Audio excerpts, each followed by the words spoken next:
So we're very excited here at the Buttonwood Park Zoo this morning because we've introduced Jacob, our first red panda, at the Buttonwood Park Zoo to his new Red Panda Habitat. This is a new habitat we've created over the last year. It's turned out great. It provides many options for this animal, great choices, fresh bamboo to eat. So we're just very excited to not only create this great space for this wonderful animal, Jacob, but to really be able to share this endangered species with the community of New Bedford. Jacob is a red panda. Red pandas is an endangered species in the wild in Asia. Some estimates have them only about 2,500 red pandas left in the wild. So this is a population that is decreasing. There is an active breeding program for red pandas in Association of Zoos and Aquariums that we really work on making sure that we have an insurance population for this endangered species. There's a lot of genetic management where we're really paying attention to the pedigree, but we're doing everything we can to help save this animal in the wild by having an insurance population in zoos. Jacob came from the Cleveland Zoo in Ohio, and in about a month he'll be introduced to another red panda coming in, Marie, that will be coming from a zoo in South Carolina. Red pandas is a species that's found through Central Asia. They're actually an eastern Himalaya species. Their populations continue to decrease in the wild, usually because of habitat destruction and habitat fragmentation. Some estimates have them only about 2,500 of this species left in the wild. There are about 200 red pandas in zoos across North America, and there's a collaborative breeding program for this endangered species. Jacob is a very young red panda. He's only 2 years of age. Red pandas in captivity, they can live into the late teens. There have actually been a few that lived into the early 20s. So he's a young guy. He's just becoming sexually mature, and that's why we're going to be bringing in a young female to be introduce him to over the next year. So Jacob is our first red panda here at the zoo. We will be bringing in a second red panda, a female red panda. We are looking to establish a breeding program here at the Buttonwood Park Zoo. Not only is it great that you have an expanded family of red pandas for the visitors who come to the zoo, it's also important from a saving of this species to have an insurance population. The genetics of Jacob and his future girlfriend, if you will, Marie, are very well suited. So it's very important that we have these pair of red pandas breed to help save the species. So when we choose species here at the Buttonwood Park Zoo, we take into a lot of different considerations. Is it a species that will thrive here in New Bedford is one of the first questions that we will ask. Red panda is a great example of this. Now, New Bedford has, a significant winter, and it doesn't get particularly warm or overly hot in the summer, which is actually very well suited to a red panda. Red panda, which lives up at altitude in the eastern Himalayas, they actually prefer colder weather, snowier weather, than they do hot, humid weather. So we have built a night house for this animal as well that he has access to, and that's truthfully not to give him heat supplementation, it's actually give him cool supplementation so that on the hottest of days in the summer he has an air-conditioned space to go into. So Jacob is going to be very well suited to our New Bedford climate here.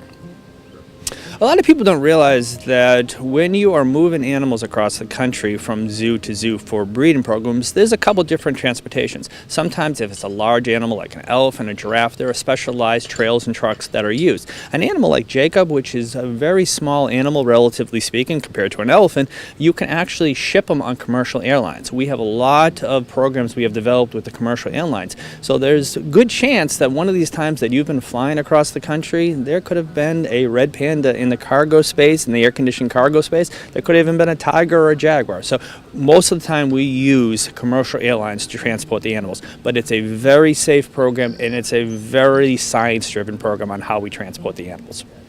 Now, red pandas are considered a carnivore, and that's usually from an evolutionary standpoint, they are considered a carnivore. But truthfully, in their wild, their diet can be anything from 95% to 99% bamboo. They basically eat various types of bamboo. Now, this has actually worked out very well in New Bedford because many people have grown bamboo in their backyard, and sometimes they use invasive bamboo that has taken over the backyard.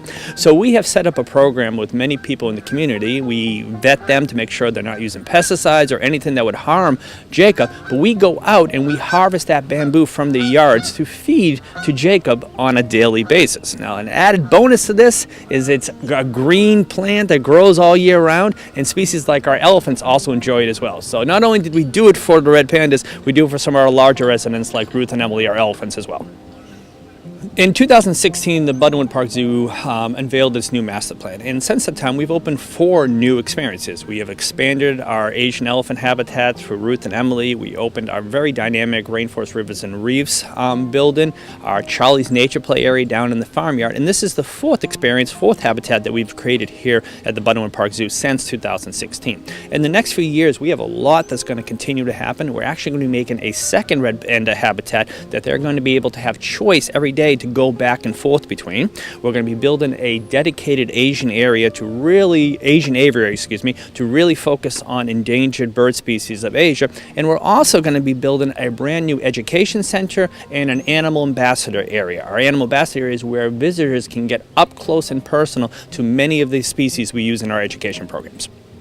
So the Buttonwood Park Zoo, although it is a great zoo, it is actually one of the smaller zoos in the country. We're only about 10 acres if you include the parking lots, only about 7 acres inside.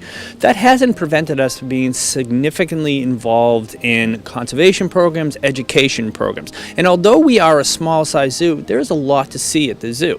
But we do keep that in consideration when we choose what species are going to be here at the zoo.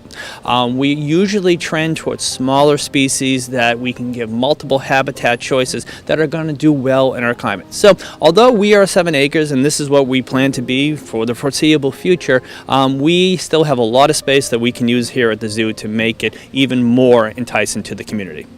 So the Buttonwood Park Zoo, being in a northern climate, sometimes it's difficult to do tropical species like primates, but last year we did open our Rainforest and Rivers and Reefs exhibit. And what we really focused on is not only primates, which people really want to see some of the various monkey species, but we focused on some small monkeys that otherwise may not have been noticed. One of the great things about the Buttonwood Park Zoo is that at a big zoo with many exhibits, sometimes you're rushing through. We find that the visitors that come to the zoo can really appreciate the animals, get a close and personal experience that they may not otherwise get at another zoo. So we have really focused on that with some of our smaller animals like the marmosets and tamarin monkeys that we have in Rainforest Rivers and Reefs.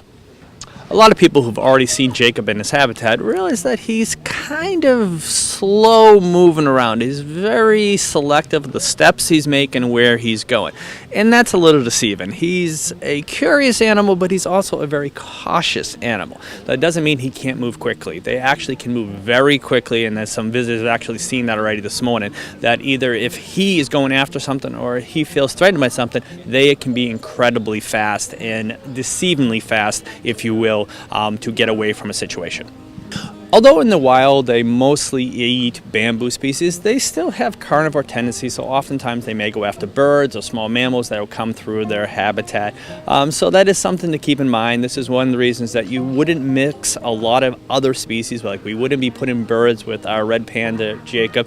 You really need to know your natural history of your animals, so that's something we will not be doing here at the zoo. But for the most part, he eats bamboo, but there is a tendency, a carnivorous tendency with this guy as well. So one of the great things about bringing in a red panda species to New Bedford, this is a species that many people have not heard of and have not ever seen. A lot of people are very familiar with giant pandas. This is not a giant panda. This is actually not even that closely related to giant pandas. So we have this unique species that has a great conservation message and really is a species that awareness needs to be raised for, is great to bring here to New Bedford. It doesn't hurt that it's one of the cutest species you will ever see in your life. It is a beautiful species and people are oohing and ahhing over it already. So we have this great animal that people love to see. They think it's a very cute animal, but at the same time they're learning about this animal, its plight in the wild, and how they can help conserve this species just by their own actions. In 2016, when we unveiled our new master plan here at the Buttonwood Park Zoo, one of the things we focused on was to really have a more global animal population at the zoo. And you would say, well, why would you have a global population here in New Bedford? Well, it has to do with how we live our lives today.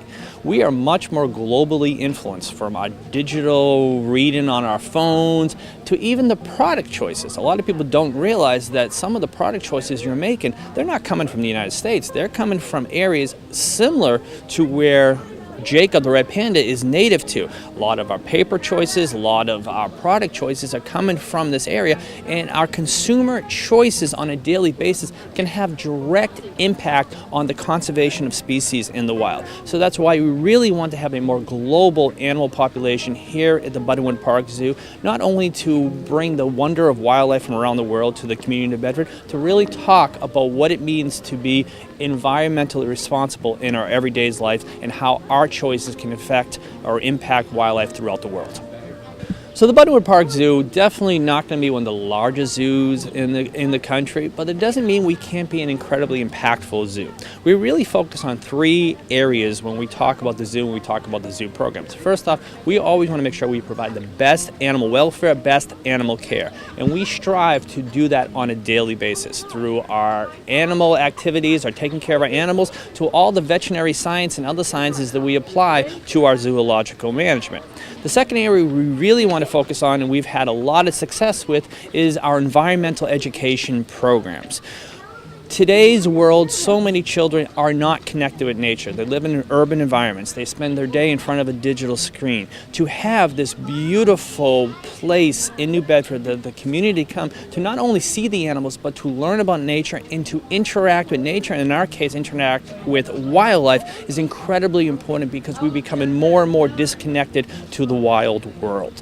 And then finally, what we really focus on is the conservation of threatened and endangered species. The days of a zoo being a menagerie where animals were just at a zoo for people to come and gawk at, that's not what we're about. We are here, we are selecting the species we work at so that we can help save them in the wild. Sometimes it's raising awareness for these endangered species, sometimes it's being directly involved in conservation programs out in the field. Currently, small little Buttonwood Park Zoo is involved in 12 worldwide conservation spread throughout the globe. So not only are we creating this amazing place for people to come to the zoo, we are doing meaningful work in education, in conservation, and zoological science.